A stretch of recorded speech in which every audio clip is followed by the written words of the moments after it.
ہو۔ حضرت عثمان رضی اللہ تعالیٰ عنہ وہ صحابی ہیں کہ غزوہ احد میں جب شکست ہوئی نا تو بہت سارے صحابہ غزوہ احد میں فرار ہوئے تھے، تو اس میں حضرت عثمان بھی تھے۔ آپ نے یہ مفتی طارق مسعود صاحب کا بیان سنا۔ مفتی طارق مسعود صاحب کے اس بیان کو لے کر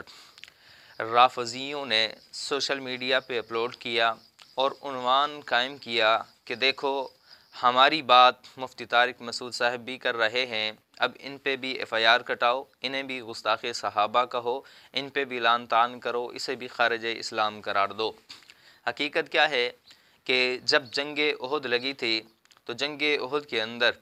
صحابہ کرام رضوان اللہ علیہ اجمعین سے لغزش ہوئی کہ بہت سارے صحابہ کرام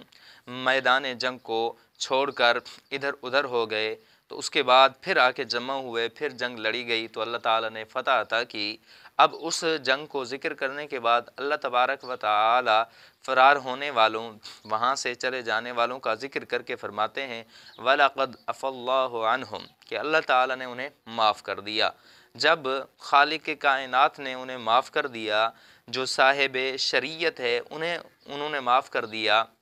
تو اس کے بعد کوئی اور زبان درازی کرے، ان پہ تبرہ کرے، اس واقعے کو بنیاد بنا کے لعن طعن کرے، تو ظاہر سی بات ہے اس کی لعن طعن فقط ان پہ نہیں بلکہ رسول اللہ صلی اللہ علیہ وسلم کی ذات پر بھی ہے کہ رسول اللہ نے معاف کیوں کیا، اللہ تعالیٰ کی ذات پر بھی ہے کہ اللہ تعالیٰ نے معاف کیوں کیا، حالانکہ ان کا گناہ بہت بڑا تھا۔ جب اللہ نے معاف کر دیا اس کے بعد بھی اعتراض ہو تو پھر ظاہر سی بات ہے اس کا معنی اور مفہوم یہی بنتا ہے کہ ان کو اللہ تعالیٰ کے اس حکم پر، اللہ تعالیٰ کی رضامندی پر اعتراض ہے۔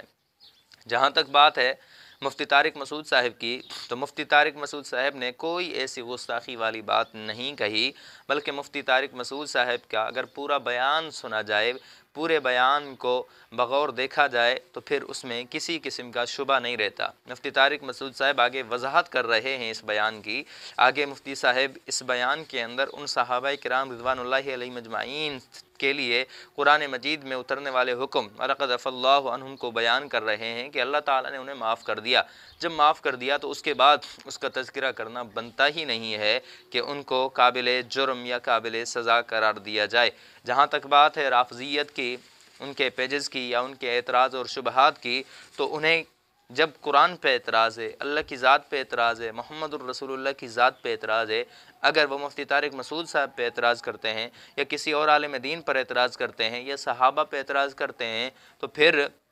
ان سے کوئی شکوہ گلہ نہیں ہے، کیونکہ وہ تو دین اسلام کے دشمن ہیں، وہ تو دین اسلام کے مخالف ہیں۔ ان کا مقصد بنیادی یہی ہے کہ دین اسلام کو مٹا دیا